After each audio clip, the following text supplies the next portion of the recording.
Hi friends, mastmaga.comಗೆ ಸ್ವಾಗತ. ನಾನು ಅಮರ್ ಪ್ರಸಾದ್. 2023-24 ಸಾಲಿನ ಕೇಂದ್ರ ಬಜೆಟ್ ಮಂಡನೆಯಾಗಿದೆ. ಹಣಕಾಸು ಮಂತ್ರಿ ನಿರ್ಮಲಾ ಸೀತಾರಾಮನ್ ಅವರು ಬಜೆಟ್ ಅನ್ನು ಮಂಡನೆ ಮಾಡಿದ್ದಾರೆ. ಬಜೆಟ್ನಲ್ಲಿ ಏನೇನಿದೆ, ಟ್ಯಾಕ್ಸ್ ರೇಟ್ ಹೆಚ್ಚಾಗಿದೆಯಾ, ಕಮ್ಮಿ ಆಗಿದೆಯಾ, ಯಾವ್ದು ಜಾಸ್ತಿ ಆಗಿದೆ, ಯಾವ್ದು ಕಮ್ಮಿ ಆಗಿದೆ, ಯಾರಿಗೆ ಏನು ಕೊಡಲಾಗಿದೆ, ಯಾವ ವಲಯಕ್ಕೆ ಎಷ್ಟು ದುಡ್ಡನ್ನು ಹಂಚಲಾಗಿದೆ, ಎಲ್ಲದರ ಬಗ್ಗೆ ಮಾಹಿತಿಯನ್ನು ಕೊಡ್ತಾ ಹೋಗ್ತೀವಿ. ಆರಂಭದಲ್ಲಿ ತಮ್ಮ ಸರ್ಕಾರದ ಸಾಧನೆಗಳ ಬಗ್ಗೆ ಒಂದಷ್ಟು ಪಟ್ಟಿ ಮಾಡಿ, ಅದಾದ ನಂತರ 7 ಅಂಶಗಳ ಆಧಾರದ ಮೇಲೆ ಬಜೆಟ್ ವಿಂಗಡಣೆಯಾಗಿದೆ. ಈ 7 ಅಂಶಗಳಿದಾವಲ್ಲ, ಇವರಿ ಅಂಶಗಳಲ್ಲ, ಸಪ್ತ ಮಂತ್ರಗಳು, ಸಪ್ತ ಋಷಿ ಮಂತ್ರಗಳಿವು.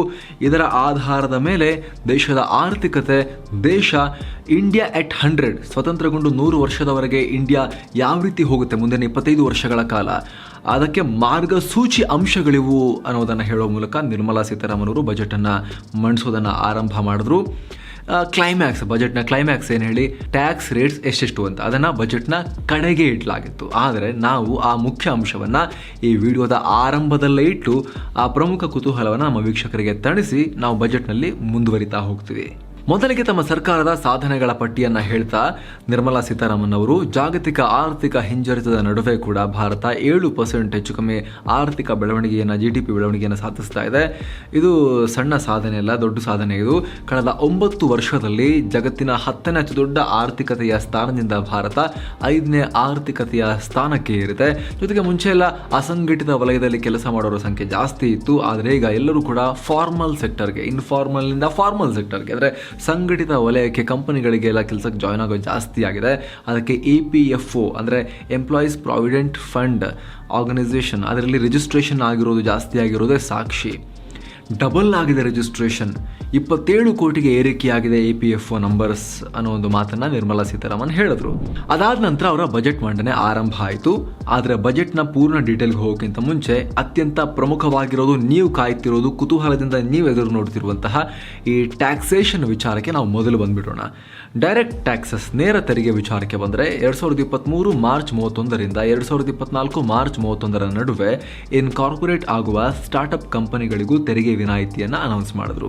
ಹಾಗೆ ಅಗ್ನಿವೀರರು, ಕೇಂದ್ರ ಸರ್ಕಾರದ ನೂತನ ಸೇನಾ ನೇಮಕಾತಿ ವಿಧಾನ ಇದೆಯಲ್ಲ, ಆ ಅಗ್ನಿವೀರರು ಗಳಿಸುವ ಅಗ್ನಿವೀರ್ ಫಂಡ್ ಇದೆಯಲ್ಲ, ಅದರ ಮೇಲೆ ಸಂಪೂರ್ಣ ತೆರಿಗೆ ವಿನಾಯಿತಿಯನ್ನು, EEE ಎಕ್ಸೆಂಪ್ಟೆಡ್ ಈ ರೀತಿಯ ತೆರಿಗೆ ವಿನಾಯಿತಿಯನ್ನು ಅನೌನ್ಸ್ ಮಾಡಿದ್ರು. ಏನು, ವೈಯಕ್ತಿಕ ಆದಾಯ ತೆರಿಗೆ, ಈ ವಿಚಾರದಲ್ಲಿ ಮಧ್ಯಮ ವರ್ಗದ ಜನರಿಗೆ ಒಳ್ಳೆಯ ಘೋಷಣೆ ಆಗಿದೆ. ಇದು ತುಂಬ ದೊಡ್ಡ ಡಿಸಿಷನ್. ನರೇಂದ್ರ ಮೋದಿ ಅವರು ಅಧಿಕಾರಕ್ಕೆ ಬಂದಲ್ಲಿನಿಂದ 2014ರಲ್ಲಿ ಇಲ್ಲಿ ತನಕದ ಇದುವರೆಗಿನ ಅತಿ ದೊಡ್ಡ ಡಿಸಿಷನ್ ಅಂದರೆ ಅದು ಇದೆ ಅಂತ ಎಲ್ಲರೂ ಕೂಡ ವಿಶ್ಲೇಷಣೆ ಮಾಡ್ತಾ ಇದ್ದಾರೆ. ಇಲ್ಲಿವರೆಗೂ 5 ಲಕ್ಷದವರೆಗಿನ ಆದಾಯದವರು ಯಾವುದೇ ಟ್ಯಾಕ್ಸ್ ಪೇ ಮಾಡಬೇಕಾಗಿ ಬರ್ತಾ ಇರಲಿಲ್ಲ. ಈಗ ಅದನ್ನು 7 ಲಕ್ಷಕ್ಕೆ ಏರಿಕೆ ಮಾಡಲಾಗಿದೆ. ಹೊಸ ತೆರಿಗೆ ಸ್ಲ್ಯಾಬ್ಸನ್ನು ಕೂಡ ಅನೌನ್ಸ್ ಮಾಡಲಾಗಿದೆ. ಒಂದು ತೆರಿಗೆ ಸ್ಲ್ಯಾಬನ್ನು ಕಮ್ಮಿ ಮಾಡಲಾಗಿದೆ. ಎಕ್ಸ್ಪ್ಲೇನ್ ಮಾಡ್ತಾ ಹೋಗ್ತೀವಿ, ಇಲ್ಲ ಸ್ವಲ್ಪ ಟ್ರಿಕ್ಕಿ ವಿಚಾರ ಇದೆ. 0ರಿಂದ 3 ಲಕ್ಷದ ರೂಪಾಯಿ ತನಕ ಆದಾಯ ಇರೋರಿಗೆ ಯಾವುದೇ ತೆರಿಗೆ ಇಲ್ಲ. 3ರಿಂದ 6 ಲಕ್ಷ ರೂಪಾಯಿ ಆದಾಯ ಇರೋರು 5% ಟ್ಯಾಕ್ಸನ್ನು ಕಟ್ಟಬೇಕು. 6ರಿಂದ 9 ಲಕ್ಷ ಆದಾಯ ಇರೋರು 10% ಟ್ಯಾಕ್ಸ್ ಕಟ್ಟಬೇಕು. 9ರಿಂದ 12 ಲಕ್ಷ ಆದಾಯ ಇರೋರು 15% ಟ್ಯಾಕ್ಸ್ ಕಟ್ಟಬೇಕು. 12ರಿಂದ 15 ಲಕ್ಷ ಆದಾಯ ಇರೋರು 20% ಟ್ಯಾಕ್ಸ್ ಕಟ್ಟಬೇಕು. 15 ಲಕ್ಷಕ್ಕಿಂತ ಹೆಚ್ಚಿನ ವಾರ್ಷಿಕ ಆದಾಯ ಇರೋರು 30% ಟ್ಯಾಕ್ಸನ್ನು ಕಟ್ಟಬೇಕು ಅಂತ ಈ ಸ್ಲ್ಯಾಬ್ಗಳನ್ನು ಅನೌನ್ಸ್ ಮಾಡಿದ್ರು. ನೀವೀಗ ಪ್ರಶ್ನೆಯನ್ನು ಕೇಳ್ಬೋದು, ಆರಂಭದಲ್ಲಿ ಹೇಳಿದ್ರೆ 7 ಲಕ್ಷ ರೂಪಾಯಿ ತನಕ ಟ್ಯಾಕ್ಸೇ ಇಲ್ಲ, ಮುಂಚೆ 5 ಲಕ್ಷ ಇತ್ತು ಲಿಮಿಟ್, ಈಗ 7 ಲಕ್ಷಕ್ಕೆ ಏರಿಕೆ ಮಾಡಿದ್ದಾರೆ. 7 ಲಕ್ಷ ತನಕ ಇನ್ಕಮ್ ಇದ್ದರೆ ಟ್ಯಾಕ್ಸೇ ಕಟ್ಟಂಗಿಲ್ಲ ಅಂತ ಹೇಳಿದ್ರೆ, ಈಗ ನೋಡಿದ್ರೆ 3ರಿಂದ 6 ಲಕ್ಷಕ್ಕೆ 5% ಟ್ಯಾಕ್ಸು, 6ರಿಂದ 9 ಲಕ್ಷಕ್ಕೆ 10% ಟ್ಯಾಕ್ಸ್ ಅಂತ ಈ ಸ್ಲ್ಯಾಬ್ ಹೇಳ್ತಾ ಇದ್ದೀರಲ್ಲ ಅನ್ನೋ ಪ್ರಶ್ನೆಯನ್ನು ನೀವು ಕೇಳ್ಬೋದು. ಕೆಲವರಿಗೆ ಆಲ್ರೆಡಿ ಗೊತ್ತಿರುತ್ತೆ ಇದು ಹೆಂಗೆ ವರ್ಕ್ ಆಗುತ್ತೆ ಅಂತ ಹೇಳಿ, ಕೆಲವ್ರಿಗೆ ಗೊತ್ತಿಲ್ಲದೆ ಇರಬಹುದು. ಅಂಥವ್ರಿಗೆ ಹೇಳ್ತಾ ಇದ್ದೀವಿ ಸ್ನೇಹಿತರೆ, ಇದು ಹೇಗೆ ವರ್ಕ್ ಆಗುತ್ತೆ ಅಂತ ಹೇಳಿದ್ರೆ, 0ಯಿಂದ 3 ಲಕ್ಷ ತನಕ ಯಾವುದೇ ತೆರಿಗೆ ಇಲ್ಲ. 3ರಿಂದ 6 ಲಕ್ಷ ತನಕ 5% ತೆರಿಗೆ ಇದೆ. ಆದರೆ ಹಾಗೆ 6ರಿಂದ 9 ಲಕ್ಷದವರೆಗೆ ಆದಾಯ ಇರೋರಿಗೆ 10% ತೆರಿಗೆ ಇದೆ. ಆದರೆ 7 ಲಕ್ಷದ ತನಕ ಯಾರೆಲ್ಲ ಆದಾಯವನ್ನು ಡಿಕ್ಲೇರ್ ಮಾಡ್ಕೊಳ್ತಾರಲ್ಲ ಅವರಿಗೆ ಸರ್ಕಾರ ಏನು ಹೇಳುತ್ತೆ ಅಂದರೆ, ನಿಮಗೆ ತೆರಿಗೆ ಇದೆ, ಆದರೆ ಆಫರ್ ನಾವೊಂದು ತಗೊಳ್ತಾ ಇಲ್ಲ, ನೀವು ಕಟ್ಟಬೇಕಾಗಿಲ್ಲ, ನಿಮಗದು ಫ್ರೀ ಅಂತ ಸರ್ಕಾರ ಹೇಳ್ತಿರೋದು. ಯಾಕೆ ಆ ರೀತಿ ಮಾಡ್ತಾರೆ, ಅದನ್ನು 0 ಅಂತ ಹೇಳ್ಬೋದಾಗಿತ್ತಲ್ಲ ಅನ್ನೋ ಪ್ರಶ್ನೆಯನ್ನು ನೀವು ಕೇಳ್ಬೋದು. ಇಲ್ಲಿ 2 ಸಂಗತಿ. ಒಂದು ಏನಂತ ಹೇಳಿದ್ರೆ, ಫ್ರೀ ಅಂತ ಹೇಳಿದ್ರೆ ಸರ್ಕಾರ ಈ ಗ್ರೂಪ್ನವ್ರಿಗೆ ಏನೋ ಒಂದು ಹೆಲ್ಪ್ ಮಾಡ್ತಿದೆ ಅಥವಾ ಉಪಕಾರ ಮಾಡ್ತಿದೆ ಅಂತ ಫೀಲಿಂಗೇ ಬರಲ್ಲ ಅನ್ನೋದು ಒಂದು, ಅದು ನಾವು ಹೇಳ್ತಿರೋದು. ಇನ್ನೊಂದು ಅತ್ಯಂತ ಪ್ರಮುಖವಾಗಿರೋ ಸಂಗತಿಯಲ್ಲಿ ಏನು ಅಂತ ಹೇಳಿದ್ರೆ, 7 ಲಕ್ಷ ತನಕ ಆದಾಯ ಇರೋರಿಗೆ ಟ್ಯಾಕ್ಸ್ ಇದೆ ಬಟ್ ಕಟ್ಟಬೇಕಾಗಿಲ್ಲ ಅಂತ ಹೇಳ್ತಿದಾರಲ್ಲ, ಸೇಮ್ ಟೈಮ್ 7,01,000 ರೂಪಾಯಿ ಆದಾಯ ಇದ್ದರೂ ಕೂಡ ಅವರು 3 ಲಕ್ಷದಿಂದ ಅನ್ವಯ ಆಗೋ ಟ್ಯಾಕ್ಸನ್ನು ಕಟ್ತಾ ಬರಬೇಕಾಗತ್ತೆ. ಯಾರೊಬ್ಬರಿಗೆ 7,50,000 ರೂಪಾಯಿ ಟ್ಯಾಕ್ಸಬಲ್ ಇನ್ಕಮ್, ತೆರಿಗೆ ಹಾಕಬಹುದಾದ ಇನ್ಕಮ್ ಬಂತು ಲೆಕ್ಕ ಹಿಡಿದಾಗ ಅಂತ ಹೇಳಿದ್ರೆ, ಆಗ ಅವರಿಗೆ ಯಾವುದೇ ವಿನಾಯಿತಿ ಬರೋದಿಲ್ಲ, ಯಾವುದೂ ಅನ್ವಯ ಆಗೋಲ್ಲ. ಓಕೆ, ಅವರು ಕೇಪಬಲ್ ಪರ್ಸನ್, ಅವರಿಗೆ ಟ್ಯಾಕ್ಸ್ ಹಾಕಬೇಕು ಅಂತ 3-6 ಲಕ್ಷ ರೂಪಾಯಿವರೆಗಿನ ಆದಾಯಕ್ಕೆ 5% ಹಾಕ್ತಾರೆ. ಅದಕ್ಕಿಂತ ಹೆಚ್ಚಿದ್ದಕ್ಕೆ ಟ್ಯಾಕ್ಸ್ ಸ್ಲ್ಯಾಬ್ ಪ್ರಕಾರ ಕ್ಯಾಲ್ಕುಲೇಟ್ ಮಾಡಿ ಟ್ಯಾಕ್ಸನ್ನು ಅವ್ರಿಗೆ ಹಾಕಲಾಗತ್ತೆ. ನೀವು ಫ್ರೀ 7 ಲಕ್ಷ ತನಕ ಟ್ಯಾಕ್ಸ್ ಇಲ್ಲವೇ ಇಲ್ಲ, ಝೀರೋ ಅಂತ ಹೇಳಿಬಿಟ್ರೆ, ಝೀರೋ ಟ್ಯಾಕ್ಸ್ ಅಂತ ಹೇಳಿಬಿಟ್ರೆ ಆ ರೀತಿ ಹಾಕಕ್ಕೆ ಬರಲ್ಲ. 7.5 ಲಕ್ಷ ಇದ್ದಾಗ ನೀವು 3ರಿಂದ ಹಿಡಿಯೋಕ್ಕಾಗಲ್ಲ ಅವ್ರನ್ನ. 8 ಲಕ್ಷ ಇದ್ದಾಗ ನೀವು 3 ಲಕ್ಷದಿಂದ ಅವ್ರನ್ನ ಹಿಡಿಯೋಕ್ಕಾಗಲ್ಲ, 7ರ ನಂತರನೇ ಹಾಕಬೇಕಾಗತ್ತೆ. ಹಾಗಾಗಿ ಈ ರೀತಿಯ ಒಂದು ಟ್ವಿಸ್ಟನ್ನು ಇದರಲ್ಲಿ ಇಡಲಾಗಿದೆ. ಟೆಕ್ನಿಕಲಿ 7 ಲಕ್ಷದವರೆಗೆ ಯಾವುದೇ ರೀತಿಯ ಇನ್ಕಮ್ ಟ್ಯಾಕ್ಸ್ ಇಲ್ಲ, ಟ್ಯಾಕ್ಸ್ ಝೀರೋ ಅಲ್ಲ, ಇನ್ಕಮ್ ಟ್ಯಾಕ್ಸ್ ಇದೆ, ಆದರೆ ನೀವು ಕಟ್ಟಬೇಕಾಗಿಲ್ಲ. ಈ ರೀತಿ ನಾವು ಅದನ್ನು ಅರ್ಥ ಮಾಡ್ಕೊಂಡ್ರೆ ಆಯಿತು. ಏನು, ಅತಿ ಶ್ರೀಮಂತರಿಗೆ ಸರ್ಚಾರ್ಜ್ ಎಲ್ಲ ಸೇರಿ ಗರಿಷ್ಠ ಇನ್ಕಮ್ ಟ್ಯಾಕ್ಸ್ 42.74% ಇತ್ತು. ಇದು ವಿಶ್ವದಲ್ಲಿ ಅತ್ಯಂತ ಹೆಚ್ಚಿನ ದುಬಾರಿ ತೆರಿಗೆಗಳಲ್ಲೊಂದು. ಹೀಗಾಗಿ ಗರಿಷ್ಠ ಸರ್ಚಾರ್ಜನ್ನು 37%ನಿಂದ 25%ಗೆ ಇಳಿಕೆ ಮಾಡ್ತಾ ಇದ್ದೀವಿ. ಇದರಿಂದ ಗರಿಷ್ಠ ವೈಯಕ್ತಿಕ ತೆರಿಗೆ 39%ಗೆ ಇಳಿಕೆಯಾಗುತ್ತೆ ಅಂತ ನಿರ್ಮಲಾ ಸೀತಾರಾಮನ್ ಅವರು ಹೇಳಿದರು. ಎಲ್ಲ ತೆರಿಗೆ ವಿನಾಯಿತಿಗಳಿಂದ ಕೇಂದ್ರ ಸರ್ಕಾರಕ್ಕೆ 35,000 ಕೋಟಿ ರೂಪಾಯಿ ಹೊರೆ ಆಗುತ್ತೆ ಅನ್ನೋದನ್ನು ಕೂಡ ಹೇಳೋದನ್ನು ನಿರ್ಮಲಾ ಸೀತಾರಾಮನ್ ಅವರು ಮರಿಲಿಲ್ಲ. ನೋಡಿ ಎಷ್ಟೆಲ್ಲ ಬರ್ಡನ್ ತಗೊಂಡು ನಾವು ಇದೆಲ್ಲ ದೊಡ್ಡ ಕ್ರಮಗಳನ್ನು ಕೈಗೊಂಡಿದ್ದೀವಿ ಅಂತ. ಇದರಲ್ಲಿ 7 ಲಕ್ಷದವರೆಗಿನ ಆದಾಯ ಹೊಂದಿರೋರು ಟ್ಯಾಕ್ಸ್ ಕಟ್ಟಬೇಕಾಗಿಲ್ಲ ಅನ್ನುವ ಘೋಷಣೆ ಇದೆಯಲ್ಲ, ಇದು ದೊಡ್ಡ ಪ್ರಮಾಣದಲ್ಲಿ BJP ಹಾಗೂ ನರೇಂದ್ರ ಮೋದಿಯವರ ಪಾಲಿಟಿಕ್ಸ್ಗೂ ಹೆಲ್ಪ್ ಮಾಡೋ ನಿರೀಕ್ಷೆ ಇದೆ. ಆ ರೀತಿ ಚರ್ಚೆ ನಡೀತಾ ಇದೆ. ಕರ್ನಾಟಕ ಎಲೆಕ್ಷನ್ಸ್ ಕೂಡ ಹತ್ತಿರದಲ್ಲಿದೆ, ನೆಕ್ಸ್ಟ್ ಇಯರ್ ಪಾರ್ಲಿಮೆಂಟ್ ಎಲೆಕ್ಷನ್ ಕೂಡ ಇದೆ. ಹೀಗಾಗಿ ಇದು ದೊಡ್ಡ ಪ್ರಮಾಣದಲ್ಲಿ BJPಗೆ ಈ ಮಧ್ಯಮ ವರ್ಗದವರಿಗೆ ಏನೂ ಮಾಡಲ್ವಾ ಅನ್ನೋ ಕ್ವಶನ್ ಇತ್ತಲ್ಲ, ನೋಡಿ ಮಾಡಿದ್ದೀವಿ ಅಂತ ಹೇಳ್ಕೊಳ್ಳಿಕ್ಕೆ ಸಹಾಯ ಮಾಡುತ್ತೆ. ಆದರೆ ಸ್ನೇಹಿತರೆ, ಬಹಳ ವರ್ಷಗಳಿಂದ 5 ಲಕ್ಷ ತನಕ ಲಿಮಿಟ್ ಇದ್ದೇ ಇತ್ತು. ಇನ್ಫ್ಲೇಷನ್, ಹಣದುಬ್ಬರ ಕೂಡ ಜಾಸ್ತಿ ಆಗ್ತಾ ಹೋಗ್ತಾ ಇರುತ್ತೆ, ದುಡ್ಡಿನ ಬೆಲೆ ಕೂಡ ಕಮ್ಮಿ ಆಗ್ತಾ ಹೋಗ್ತಿರುತ್ತೆ. ಒಂದು 5-6 ವರ್ಷಗಳ ಹಿಂದಿನ 5 ಲಕ್ಷ, ಇವತ್ತಿನ 7 ಲಕ್ಷ. ಹಾಗಾಗಿ ಅಂಥ ದೊಡ್ಡ ವ್ಯತ್ಯಾಸ ರಿಯಲ್ ಲೈಫ್ನಲ್ಲಿ ಜನಕ್ಕೆ ಆಗಲ್ಲ. ಬಟ್ ಕಮ್ಮಿ ಮಾಡಲಿಲ್ಲ ಅಂದರೆ ಟ್ಯಾಕ್ಸ್ ಕಟ್ಟಬೇಕಾಗ್ತಿತ್ತಲ್ಲ, ಸೊ ಆ ಒಂದು ಲಾಭ ಡೆಫಿನೆಟ್ಲಿ ಇದರಿಂದ ಆಗುತ್ತೆ. ಇನ್ನು ಇಂಡೈರೆಕ್ಟ್ ಟ್ಯಾಕ್ಸಸ್ ವಿಚಾರಕ್ಕೆ ಬಂದರೆ, ಪರೋಕ್ಷ ತೆರಿಗೆಗಳ ವಿಚಾರಕ್ಕೆ ಬಂದರೆ ತುಂಬ ಇದೆ. ಫ್ಯಾಕ್ಟ್ರಿಲಿ ಬಳಸೋ ಕೆಮಿಕಲಿಂದ ಹಿಡಿದು ಬೇರೆ ಬೇರೆ ಉತ್ಪನ್ನಗಳು ಮತ್ತು ಪ್ರಾಡಕ್ಟ್ಗಳ ಮೇಲೆ ಟ್ಯಾಕ್ಸ್ ಬಗ್ಗೆ ಎಲ್ಲ ಮಾಹಿತಿಯನ್ನು ಕೊಟ್ಟಿದ್ದಾರೆ. ನಾವು ಎಲ್ಲವನ್ನ ಕೂಡ ಹೇಳ್ತಾ ಹೋಗೋದಿಲ್ಲ, ಅತ್ಯಂತ ಪ್ರಮುಖವಾಗಿರೋದನ್ನು ಮಾತ್ರ ನಿಮಗೆ ಹೇಳ್ತಾ ಹೋಗ್ತೀವಿ. ಸದ್ಯ 21 ರೀತಿಯ ಬೇಸಿಕ್ ಕಸ್ಟಮ್ ಸುಂಕಗಳಿವೆ, ಕಸ್ಟಮ್ ಡ್ಯೂಟೀಸ್ ಇವೆ. ಅದನ್ನು 13ಕ್ಕೆ ಇಳಿಸ್ಬಿಡ್ತೀವಿ ನಾವು ಅಂತ ಅನೌನ್ಸ್ ಮಾಡಿದ್ದಾರೆ. ಆದರೆ ಈ ಜವಳಿ ಮತ್ತು ಕೃಷಿ ಆಮದಿನ ಮೇಲೆ ಈ ರಿಯಾಯಿತಿ ಅನ್ವಯ ಆಗೋದಿಲ್ಲ. ಯಾಕಂದರೆ ಜವಳಿ ಉದ್ಯಮ, ಕೃಷಿ ಉದ್ಯಮ ನಮ್ಮ ದೇಶದ ಉಳಿಬೇಕಲ್ಲ, ಹೀಗಾಗಿ ಹೊರಗಿನ ತರಿಸೋದನ್ನು ಅಷ್ಟೊಂದು ಎನ್ಕರೇಜ್ ಮಾಡ್ತಾ ಇಲ್ಲ. ಅವುಗಳಿಗೆ ಈ ರಿಯಾಯಿತಿ ಅನ್ವಯ ಆಗೋದಿಲ್ಲ. ಇನ್ನು ಬಯೋಗ್ಯಾಸ್ ಮೇಲಿನ ಅಬಕಾರಿ ಸುಂಕವನ್ನು ರದ್ದು ಮಾಡಲಾಗಿದೆ. ಲಿಥಿಯಂ ಅಯಾನ್ ಬ್ಯಾಟ್ರಿ ತಯಾರಿಕೆಗೆ ಬೇಕಾಗಿರೋ ಮಷಿನರಿ ಮೇಲೆ ಆಮದು ಸುಂಕವನ್ನು ರದ್ದು ಮಾಡಲಾಗಿದೆ. ಜೊತೆಗೆ ನಿರ್ಮಲಾ ಸೀತಾರಾಮನ್ ಅವರು ಹೇಳಿಕೊಂಡ್ರು, ನಮ್ಮ ನೀತಿಗಳಿಂದಾಗಿ ದೇಶದಲ್ಲಿ ಮೊಬೈಲ್ ಫೋನ್ಗಳ ಉತ್ಪಾದನೆ ಜಾಸ್ತಿ ಆಗಿದೆ ಅಂತ ಒಂದಷ್ಟು ನಂಬರ್ಸ್ ಕೊಟ್ಟರು. 2014ರಲ್ಲಿ 5 ಕೋಟಿ ಯೂನಿಟ್ ಉತ್ಪಾದನೆಯಾಗಿತ್ತು, ಆದರೆ ಈಗ 31 ಕೋಟಿ ಯೂನಿಟ್ ಉತ್ಪಾದನೆಯಾಗಿದೆ. ಈ ಕ್ಷೇತ್ರಕ್ಕೆ ಬೆಂಬಲವನ್ನು ಮುಂದುವರಿಸುವ ಭಾಗವಾಗಿ ಮೊಬೈಲ್ನಲ್ಲಿ ಲೆನ್ಸ್ ಇರುತ್ತಲ್ಲ, ಕ್ಯಾಮ್ರಾ ಇರುತ್ತಲ್ಲ, ಅವುಗಳ ಆಮದಿನ ಮೇಲೆ ಸುಂಕ ವಿನಾಯಿತಿ ಅಂತ ಅನೌನ್ಸ್ ಮಾಡಿದ್ರು. ಹಾಗೆ ಮೊಬೈಲ್ ಲಿಥಿಯಂ ಬ್ಯಾಟ್ರಿಗಳು, ನಿಮ್ಮ ಫೋನ್ ವರ್ಕ್ ಆಗಬೇಕು ಅಂತ ಹೇಳಿದ್ರೆ ಅದಕ್ಕೆ ಪವರ್ ಎಲ್ಲಿಂದ ಬರುತ್ತೆ? ಲಿಥಿಯಂ ಅಯಾನ್ ಬ್ಯಾಟ್ರಿಗಳ ಮೂಲಕ ಬರುತ್ತೆ. ಅವುಗಳ ಆಮದಿನ ಮೇಲಿನ ಸುಂಕ ರಿಯಾಯಿತಿ 1 ವರ್ಷ ವಿಸ್ತರಣೆ ಮಾಡ್ತೀವಿ ಅಂತ ಕೂಡ ನಿರ್ಮಲಾ ಸೀತಾರಾಮನ್ ಅನೌನ್ಸ್ ಮಾಡಿದ್ರು. ಏನೋ ಕಿಚನ್ ಚಿಮ್ನಿಗಳ ಮೇಲಿನ ಬೇಸಿಕ್ ಕಸ್ಟಮ್ ಡ್ಯೂಟಿ, ಅಂದರೆ ಅದನ್ನು ವಿದೇಶದಿಂದ ತರಿಸ್ಕೊಂಡ್ರೆ ಟ್ಯಾಕ್ಸ್ ಡಬಲ್ ಆಗಿದೆ. 7.5%ನಿಂದ 15%ಗೆ ಏರಿಕೆ ಮಾಡಲಾಗಿದೆ. ಯಾಕೆ? ಹೊರಗಿಂದ ಯಾಕೆ ತರಿಸ್ತೀರಿ? ದೇಶದಲ್ಲೇ ಉತ್ಪಾದನೆಗೆ ಪ್ರೋತ್ಸಾಹ ಕೊಡಬೇಕು ಅನ್ನೋ ಕಾರಣಕ್ಕಾಗಿ, ಹೊರಗಿಂದ ತರಿಸೋದನ್ನು ಡಿಸ್ಕರೇಜ್ ಮಾಡಬೇಕು ಅನ್ನೋ ಕಾರಣಕ್ಕಾಗಿ ಈ ಕ್ರಮ ಅಂತ ಹೇಳಿದ್ದಾರೆ. ಏನು, ಹೀಟ್ ಕಾಯಿಲ್ ಆಮದಿನ ಮೇಲಿನ ತೆರಿಗೆಯನ್ನು ಡೌನ್ ಮಾಡಲಾಗಿದೆ. 20%ನಿಂದ 15%ಗೆ ಇಳಿಸಲಾಗಿದೆ. ಚಿನ್ನ, ಬೆಳ್ಳಿ, ಪ್ಲಾಟಿನಂ ಆಮದಿನ ಮೇಲೆ ತೆರಿಗೆಯನ್ನು ಏರಿಕೆ ಮಾಡಲಾಗಿದೆ. ಚಿನ್ನದ ಬಾರ್ ಆಮದಿನ ಮೇಲೆ ತೆರಿಗೆ ಮುಂಚೆನೇ ಏರಿಕೆ ಮಾಡಲಾಗಿತ್ತು. ಈಗ ಚಿನ್ನದ ವಸ್ತುಗಳ ಮೇಲೂ ಕೂಡ ತೆರಿಗೆಯನ್ನು ಏರಿಕೆ ಮಾಡಲಾಗಿದೆ. ಸಿಗರೇಟುಗಳು ದುಬಾರಿಯಾಗಿ ಅಲ್ಲದೆ ಹಲವು ರೀತಿಯ ಸಿಗರೇಟ್ಗಳ ಮೇಲೆ 16% ಹೆಚ್ಚುವರಿ ರಾಷ್ಟ್ರೀಯ ವಿಪತ್ತು ತೆರಿಗೆಯನ್ನ ಕೂಡ ಈಗ ಹಾಕೋದಾಗಿ ಅನೌನ್ಸ್ ಮಾಡಲಾಗಿದೆ.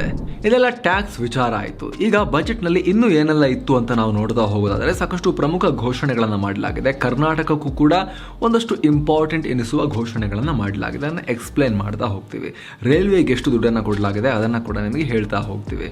ಒಟ್ಟಾರೆ ಸರ್ಕಾರಕ್ಕೆ ಎಷ್ಟು ದುಡ್ಡು ಬರುತ್ತೆ, ಜೊತೆಗೆ ಎಷ್ಟು ಖರ್ಚಿದೆ, ಲಾಸ್ಟ್ ಇಯರ್ ಎಷ್ಟು ದುಡ್ಡು ಬಂದಿತ್ತು, ಎಷ್ಟು ಖರ್ಚಾಗಿತ್ತು, ಸಾಲ ಎಷ್ಟು ಮಾಡ್ತಿದ್ದಾರೆ ಅದನ್ನು ಕೂಡ ನಿಮಗೆ ತಿಳಿಸ್ತಾ ಹೋಗ್ತೀವಿ. ಮೊದಲನೇದಾಗಿ ಈ ಬಜೆಟನ್ನು ನಾವು ಆರಂಭದಲ್ಲಿ ಹೇಳಿದಂತೆ 7 ಆದ್ಯತೆಗಳ ಬೇಸಿಸ್ ಮೇಲೆ ರೂಪಿಸಿದ್ದಾರೆ. ಸಪ್ತಋಷಿ ಬಜೆಟ್ ಅಂತ. ಇವುಗಳನ್ನು ಅಮೃತ ಕಾಲದಲ್ಲಿ, ಅಂದರೆ ಸ್ವಾತಂತ್ರ್ಯಗೊಂಡ 75 ವರ್ಷದಿಂದ 100 ವರ್ಷದ ಅವಧಿಯನ್ನು ಅಮೃತ ಕಾಲ ಅಂತ ಕರಿತಾ ಇದ್ದಾರಲ್ಲ ನರೇಂದ್ರ ಮೋದಿ ಸರ್ಕಾರ, ಈ ಅಮೃತ ಕಾಲದಲ್ಲಿ ನಮಗೆ ದಾರಿ ತೋರಿಸುವ ಸಪ್ತ ಋಷಿಗಳು ಅಂತ ನಿರ್ಮಲಾ ಸೀತಾರಾಮನ್ ಹೇಳಿದ್ದಾರೆ. ಏನೆಲ್ಲ ಅದು? ಎಲ್ಲರನ್ನೂ ಒಳಗೊಂಡ ಅಭಿವೃದ್ಧಿ, ಅಂದರೆ ಇನ್ಕ್ಲೂಸಿವ್ ಡೆವಲಪ್ಮೆಂಟ್. ಎರಡನೇದು, ಕೊನೆಯಲ್ಲಿ ಅತ್ಯಂತ ಅಂತ್ಯದಲ್ಲಿ ಇರೋರನ್ನು ಕೂಡ ತಲುಪಬೇಕು ಅಂತ. ಮೂರನೇದು, ಮೂಲ ಸೌಕರ್ಯ ಮತ್ತು ಹೂಡಿಕೆ. ನಾಲ್ಕನೇದು, ಸಾಮರ್ಥ್ಯದ ಸರಿಯಾದ ಬಳಕೆ. ಐದನೇದು, ಗ್ರೀನ್ ಗ್ರೋತ್. ಆರನೇದು, ಯುವ ಶಕ್ತಿ. ಏಳನೇದು, ಆರ್ಥಿಕ ಕ್ಷೇತ್ರಕ್ಕೆ ಸಂಬಂಧಪಟ್ಟ ಹಾಗಿನ ಸುಧಾರಣೆಗಳು.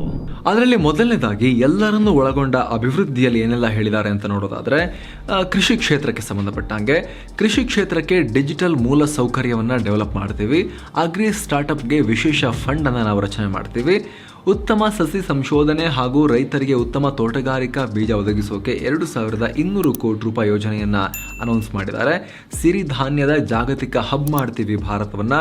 ವಿಶ್ವದ ಅತಿದೊಡ್ಡ ಸಿರಿಧಾನ್ಯ ಉತ್ಪಾದಕ ಭಾರತ, 2ನೇ ಅತಿದೊಡ್ಡ ರಫ್ತುದಾರ ಕೂಡ ಭಾರತ. ಅದನ್ನು ಇನ್ನಷ್ಟು ದೊಡ್ಡ ಪ್ರಮಾಣದಲ್ಲಿ ನಾವು ಸಕ್ಸಸ್ಫುಲ್ ಆಗಿ ನಡ್ಸ್ಕೊಂಡು ಹೋಗೋಕ್ಕೆಲ್ಲ ಹೆಲ್ಪ್ ಮಾಡ್ತೀವಿ ಅಂತ ಹೇಳಿದ್ದಾರೆ.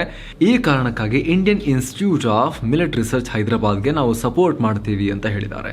ಕೃಷಿ ಸಾಲ ಟಾರ್ಗೆಟನ್ನು 20 ಲಕ್ಷ ಕೋಟಿಗೆ ಇಟ್ಕೊಳ್ಳಲಾಗಿದೆ. ಅಂದರೆ ಅಷ್ಟು ಕೃಷಿ ಸಾಲವನ್ನು ನಾವು ಹಂಚಿಕೆ ಮಾಡೋ ಗುರಿಯನ್ನು ಹೊಂದಿದ್ದೀವಿ ಅಂತ ಹೇಳಿದ್ದಾರೆ.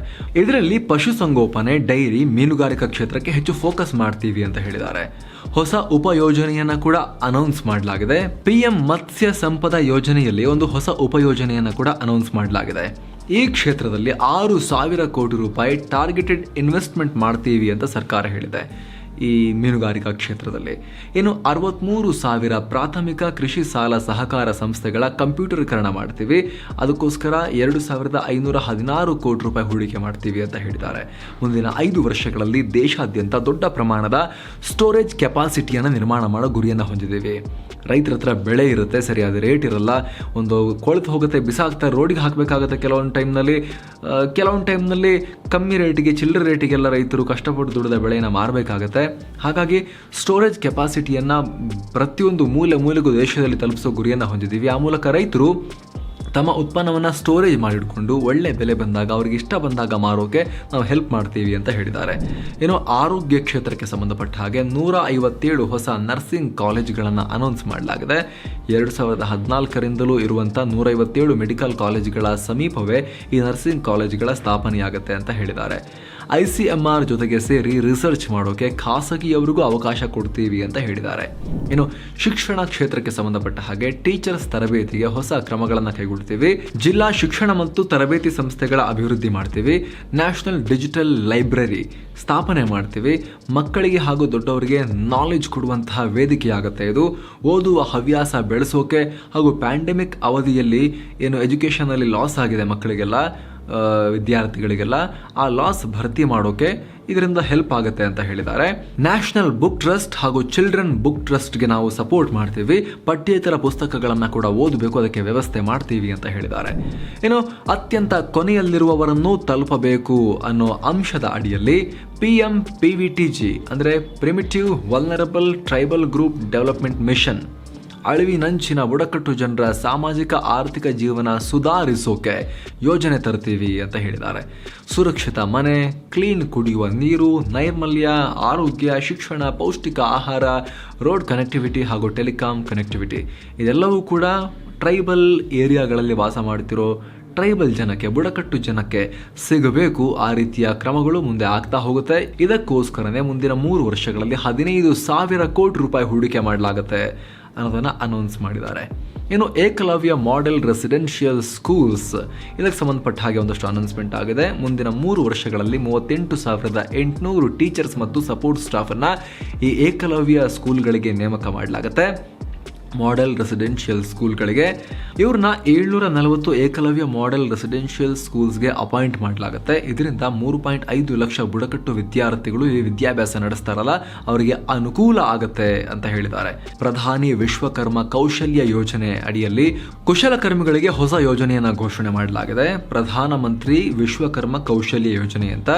ಅದರಲ್ಲಿ ಈ ಕುಶಲಕರ್ಮಿಗಳಿಗೆ ಈ ಹ್ಯಾಂಡಿಕ್ರಾಫ್ಟ್ ಎಲ್ಲ ಮಾಡ್ತಾರಲ್ಲ ಅವರಿಗೆಲ್ಲ ಒಂದಷ್ಟು ಸಹಾಯ ಮಾಡುವ ಉತ್ತೇಜನ ಕೂಡ ಒಂದಷ್ಟು ಕ್ರಮಗಳಿರುತ್ತೆ ಅಂತ ಅನೌನ್ಸ್ ಮಾಡಿದ್ದಾರೆ. ಇನ್ನು ಮಧ್ಯ ಕರ್ನಾಟಕದ ಬರಪೀಡಿತ ಪ್ರದೇಶಗಳಿಗೆ ದೊಡ್ಡ ಪ್ಯಾಕೇಜ್ ಅನೌನ್ಸ್ ಮಾಡಲಾಗಿದೆ.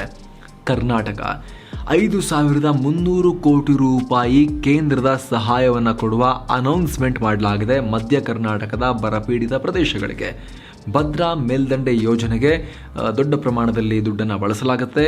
ನೀರಾವರಿಗೆ ಮತ್ತು ಕುಡಿಯುವ ನೀರಿಗೆ ಹೆಚ್ಚಿನ ಆದ್ಯತೆಯನ್ನು ಕೊಡಲಾಗುತ್ತೆ ಇಲ್ಲಿ ಅಂತ ಅನೌನ್ಸ್ ಮಾಡಲಾಗಿದೆ. ಇನ್ನು PM ಆವಾಸ್ ಯೋಜನೆಗೆ 66% ಹೆಚ್ಚು ಅನುದಾನವನ್ನು ಮೀಸಲಿಡ್ತಾ ಇದ್ದೀವಿ. 79,000 ಕೋಟಿಗೆ ಈ PM ಆವಾಸ್ ಯೋಜನೆಯ ಅನುದಾನ ಏರಿಕೆಯಾಗಿದೆ. 66% ಇನ್ಕ್ರೀಸ್ ಆಗಿದೆ ಅನ್ನೋದನ್ನು ನಿರ್ಮಲಾ ಸೀತಾರಾಮನ್ ಹೇಳಿದರು. ಏನು ಭಾರತ್ ಶೇರ್ಡ್ ರೆಪೋಸಿಟರಿ ಆಫ್ ಇನ್ಸ್ಕ್ರಿಪ್ಷನ್ಸ್ ಇದನ್ನು ಅನೌನ್ಸ್ ಮಾಡಲಾಗಿದೆ. ಡಿಜಿಟಲ್ ಶಾಸನಗಳ ಮ್ಯೂಸಿಯಂ ಇದು. ಮೊದಲ ಹಂತದಲ್ಲಿ 1 ಲಕ್ಷಕ್ಕೂ ಅಧಿಕ ಪುರಾತನ ಬರಹಗಳನ್ನು ಡಿಜಿಟಲೀಕರಣ ಮಾಡ್ತೀವಿ ಅಂತ ಹೇಳಿದ್ದಾರೆ. ಬಡ ಕೈದಿಗಳಿಗೆ ಇದು ಬಹಳ ಇಂಟ್ರೆಸ್ಟಿಂಗ್. ಇದು ಬಡ ಕೈದಿಗಳಿಗೆ ಅಂದರೆ ಜೈಲಿನಲ್ಲಿರೋ ಬಡವರಿಗೆ ಪೆನಾಲ್ಟಿ ಅಥವಾ ಬೇಲ್ ಅಮೌಂಟ್ ಕೊಡೋಕೆ ದುಡ್ಡಿಲ್ಲ ಅಂದರೆ ಅವ್ರಿಗೂ ಕೂಡ ನಾವು ಸಪೋರ್ಟ್ ಮಾಡ್ತೀವಿ ಅದನ್ನು ಕೊಡೋದ್ರಲ್ಲಿ ಅನ್ನೋದನ್ನು ಹೇಳಿದ್ದಾರೆ. ಇದು ಸ್ವಲ್ಪ ಡಿಬೇಟ್ ಆಗುತ್ತೆ ಅನಿಸುತ್ತೆ ಇದು ಈ ವಿಚಾರ. ಏನೋ ರಕ್ಷಣಾ ವಲಯಕ್ಕೆ ಸಂಬಂಧಪಟ್ಟ ಹಾಗೆ ನೋಡೋದಾದರೆ 5.94 ಲಕ್ಷ ಕೋಟಿ ರೂಪಾಯಿ ಮೀಸಲಿಡಲಾಗಿದೆ. ಯಾವೆಲ್ಲ ವಲಯಕ್ಕೆ ಎಷ್ಟು ಕೊಟ್ಟಿದ್ದಾರೆ ಅಂತ ನೋಡಿದ್ರೆ ಡಿಫೆನ್ಸ್ಗೆ ಹೈಯೆಸ್ಟ್ ಬಜೆಟಲ್ಲಿ ಹೋಗಿರೋದು 5.94 ಲಕ್ಷ ಕೋಟಿ ರೂಪಾಯಿ. ಇದು ಕಳೆದ ಬಾರಿಗಿಂತ 69,000 ಕೋಟಿ ರೂಪಾಯಿ ಜಾಸ್ತಿ. ಒಟ್ಟು 13% ಇನ್ಕ್ರೀಸ್ ಮಾಡಲಾಗಿದೆ ಕಳೆದ ಬಜೆಟ್ಗಿಂತ ಈ ಬಜೆಟ್ಗೆ. ಜೊತೆಗೆ ಈ ದುಡ್ಡಲ್ಲಿ 5.94 ಲಕ್ಷ ಕೋಟಿ ರೂಪಾಯಿಲಿ ಅಷ್ಟು ಕೂಡ ಶಸ್ತ್ರಾಸ್ತ್ರ ತಗೊಳ್ಳೋಕೆ, ಟ್ಯಾಂಕ್ ತಗೊಳ್ಳೋಕೆ, ಜೆಟ್ ತಗೊಳ್ಳೋಕೆಲ್ಲ ಹೋಗೋದಿಲ್ಲ. ಕ್ಯಾಪಿಟಲ್ ಎಕ್ಸ್ಪೆಂಡಿಚರ್ ಕೇವಲ 1.62 ಲಕ್ಷ ಕೋಟಿ ಮಾತ್ರ. 5.94 ಲಕ್ಷ ಕೋಟಿ ರೂಪಾಯಿ, ಹತ್ತಿರ 6 ಲಕ್ಷ ಕೋಟಿ ರೂಪಾಯಿ ದುಡ್ಡಲ್ಲಿ ಕ್ಯಾಪಿಟಲ್ ಎಕ್ಸ್ಪೆಂಡಿಚರ್ ಈ ರೀತಿ ಸೇನೆಯ ಆಧುನೀಕರಣಕ್ಕೆ ಹೋಗೋದು, ಶಸ್ತ್ರಾಸ್ತ್ರ ಖರೀದಿಗೂ ಹೋಗೋದು ಕೇವಲ 1.62 ಲಕ್ಷ ಕೋಟಿ, ಅಂದರೆ 1,62,000 ಕೋಟಿ ಮಾತ್ರ. ಉಳಿದಿರೋ ಅಷ್ಟೊಂದು ದುಡ್ಡು ಎಲ್ಲಿ ಹೋಗುತ್ತೆ? ಸೇನಾ ಪಡೆಗಳಲ್ಲಿ ಸ್ಯಾಲರಿಗೆ, ಪೆನ್ಷನ್ಗೆ, ಸೇನಾ ಪಡೆಯ ಅಧಿಕಾರಿ ವರ್ಗ, ಹ್ಯೂಮನ್ ರಿಸೋರ್ಸಸ್ನ ಮೇಂಟೈನ್ ಮಾಡೋದಕ್ಕೇನೆ ಅಷ್ಟು ದುಡ್ಡು ಹೋಗುತ್ತೆ. ಕ್ಯಾಪಿಟಲ್ ಎಕ್ಸ್ಪೆಂಡಿಚರ್ ಕಮ್ಮಿ, ಇಷ್ಟು ಮಾತ್ರ. ಇನ್ನು ಮುಂದಿನ ಪ್ರಮುಖ ಅಂಶ ಮೂಲಸೌಕರ್ಯ ಮತ್ತು ಹೂಡಿಕೆ. ಇದರ ಅಡಿಯಲ್ಲಿ ಸಾಕಷ್ಟು ಘೋಷಣೆಗಳನ್ನು ಮಾಡಲಾಗಿದೆ. ಕ್ಯಾಪಿಟಲ್ ಎಕ್ಸ್ಪೆಂಡಿಚರ್ ಟಾರ್ಗೆಟ್ 33% ಹೆಚ್ಚಿಸಲಾಗಿದೆ.